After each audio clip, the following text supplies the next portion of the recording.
Some of you guys have asked me to cover the so-called Schliemann Defense as a way to handle white's first move pawn to e4. I've checked it out and I loved it. It's really great, and in the main line, most played line, you actually achieve a winning position straight out of the opening. So thank you very much for the idea and let's make it happen. The Schliemann Defense happens after first moves pawn e4, pawn e5, knight f3, knight c6, and here if white goes for the Ruy Lopez defense, which is actually very popular, also known as the Spanish game, we shock white by playing pawn to f5. And I love this move a lot for a couple different reasons. First of all, it's the most aggressive way for black to handle this position. Classical variations of the Ruy Lopez are very positional and somewhat intricate, and I know that you guys do not love that. So f5 is a lot more straightforward, more aggressive. The other reason why I love this move is that if you're part of Igor Nation, I don't know how to call the subscribers altogether, you know that instead of against bishop c4, I recommended the move pawn f5, the so-called Rousseau Gambit. If you haven't watched that video, check it out. Really dangerous weapon for black. You can crush white within a couple of moves here, especially in blitz.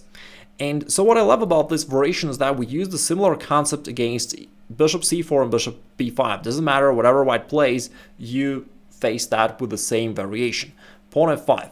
Now, the first intent is pretty clear. You want to grab this pawn on e4 and attack the knight. Therefore, I'll have to do something about that pawn. Although at first f5 looks like very risky and violating classical opening rules which tell you to not weaken your king and develop your pieces instead, this move is not as bad as it looks, actually, and it's extremely tricky. It's very difficult for white to figure out the right way here.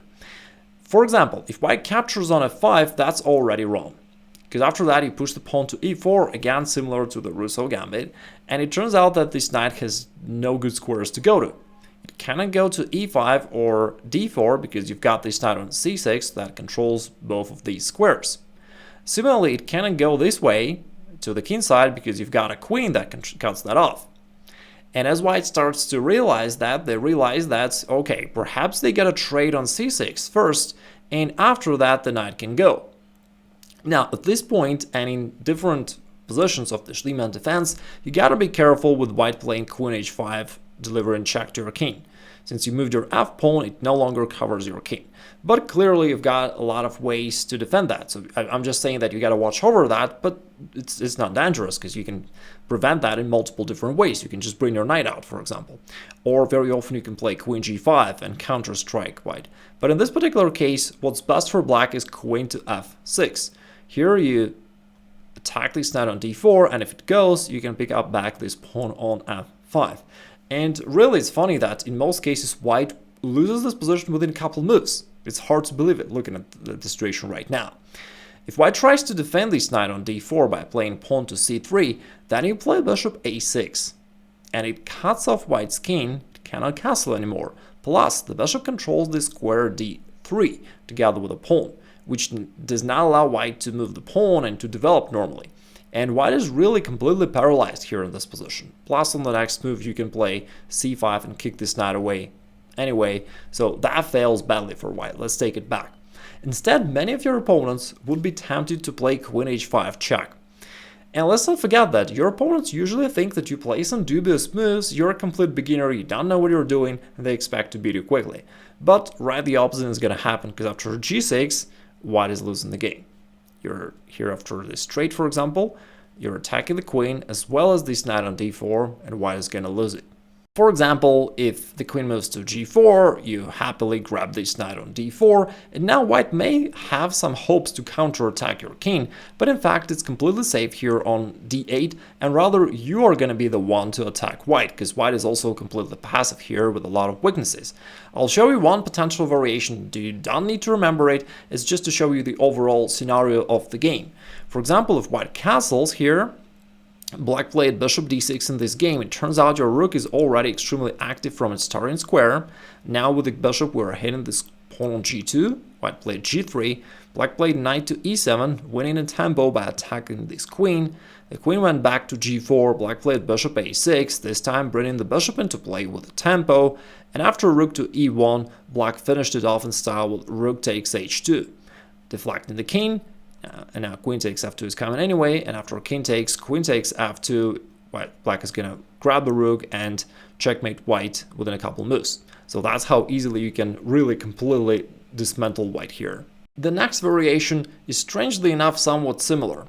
White may also realize that, these pawns are somewhat weak, and he may wish to take here on c6 and then win your pawn on e5 that way. Knight takes e5. Now you meet this with a standard way, as black usually does it in the Ruy Lopez, with the move queen to d4, which double attacks this knight as well as this pawn on e4. And it's quite annoying for white because if you capture, let's say, the pawn, that'll also be a check to the king, and it's somewhat unpleasant. But white is still hoping to win the game, right? They're thinking you're playing something wrong, so they follow up with queen h5, which is a standard tactical idea, and it works across different openings for white. The idea here is that if you cover with the move pawn to g6, now at first may seem like white's in trouble because you attack the queen and the knight, but white hopes that knight takes g6 would win the game because, as they think, the pawn on h7 is pinned down to the rook. But in fact, you still grab the knight and say thank you. And now, funnily enough, in this position, lots of players, lots of your opponents will think that they outsmarted you with these tactics, and they'll grab this rook on h8, thinking that they won material. But what they overlook here is that your queen from d4 actually defends this rook. So queen takes h8 is just blunder of the queen in one move. And when I checked in the database, it's funny that 2,400 rated players blunder their queen in one move just like that. Just because in other positions, if black's queen were on d8, the same tactics would work for white, but not here. So here, you're just winning the game. And if they take here on g6 and king d8, again, we have seen something very similar in the previous variation. You're up material, plus white is completely underdeveloped, and actually you're the one who'll be attacking here. For example, just to show you some variation, you don't have to remember them, just to show you an idea. I'd capture the pawn, black played knight e7, attacking the queen as well as this pawn. So after queen g5, black could grab this pawn. White decided to castle. Now bishop bishop to h6, comes out with a tempo hitting the queen. You can see that we can make use of this dancing queen and gain a lot of extra tempos for your own development. And after queen to g3 and bishop to f4, it was GG for your opponent. So now we're skewing the queen and the pawn, our rook is attacking it as well, and it's game over.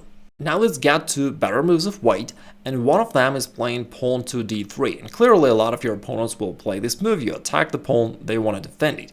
Now before we dive into this variation, let me remind you real quick that if you want to make use of our special offers in honor of the International Father's Day and get any of my premium courses and packages at a massive discount up to 80%, it is the final chance right now, as tomorrow it will expire. Therefore, if you're interested to bring your chess to the next level, check out the opportunities right now and decide if there's something suitable for you.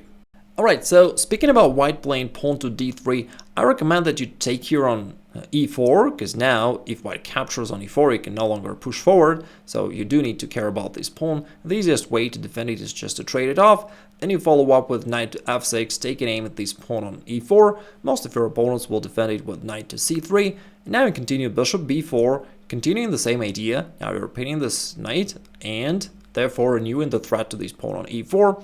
Most of your opponents here will castle or maybe play bishop g5, which doesn't really matter because your moves will be the same. For example, they castle. What you do here is you want to eliminate this knight.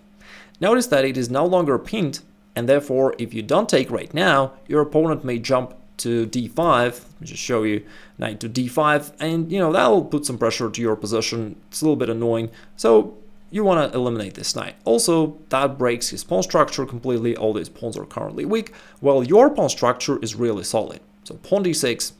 Now this pawn on e4 is somewhat hanging. Your opponents will usually go bishop g5 or some other move, doesn't matter really. Then you castle kingside. Notice that now you've got this really juicy semi-open file for your rook, which will support your kingside attack down the road in the middle game. Now at this point, your opponents will usually play pawn h3, because they're worried about your bishop to come out and pin the knight down to the queen. And here, your plan, generally speaking, is to attack on the king side. So you play queen e8, very nice maneuver, which relocates your queen to the king side, to g6. That's what you want. And here white will play something. For example, rook e1, again, you'll play the same moves if white plays something else. Queen to g6. And now white starts feeling uncomfortable. So far, it seems like white played normal moves, but all of a sudden, they were in trouble. Now, your queen puts a lot of pressure along this g file, okay? So, for example, if what can white do now? I mean, the bishop cannot move away, because if it does, then bishop takes h3 wins the game for black because of this pin. So that's the problem. In light of that, white will usually just capture here on f6, trying to get rid of that bishop, which is in trouble. You recapture by the rook, bishop h3 is still a threat. They're gonna probably play king to h2, trying to defend it, and here you just play a bishop e6, and to build up your position, you're gonna double rooks along the f-file, and you see that pretty much all of your pieces are putting strong pressure on the king side. You'll be putting pressure on this file, your bishop is also eyeing towards the king side, your queen is already here, and this position is actually just winning for black, because white has nothing, only a lot of weaknesses, and you've got clear attacking plan against white's king. And here comes a puzzle of the day, a quick tactical challenge for you. It is white to play and win. And if you can't find the winning variation for white, please write it down in the comments below.